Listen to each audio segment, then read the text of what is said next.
এই নির্বাচনে সঠিক মানুষকে আমাদের আজকে বাছাই করতে হবে।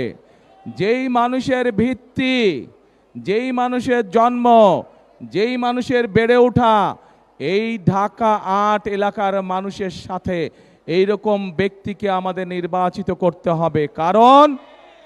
কারণ যে মানুষটি সারা জীবন আপনাদের সঙ্গে ছিল, যে মানুষটি এই এলাকার মানুষের দুঃখ কষ্ট সম্পর্কে ধারণা আছে, এই এলাকার মানুষের বিপদ আপদে যেই মানুষটি সারাক্ষণ ছিল, এরকম মানুষ যদি আমরা বাছাই করতে পারি, তাহলে সামনে যদি কোনো সমস্যা হয়, যেই মানুষটি এলাকার সমস্যা সম্পর্কে ওয়াকিফাল আছে, সেই মানুষটিকে আমাদের বাছাই করতে হবে। কারণ এলাকার সমস্যার সমাধান করতে হলে, এলাকার মানুষের দুঃখ কষ্ট গোছাতে হলে বাইরে থেকে কেউ এসে কি করতে পারে?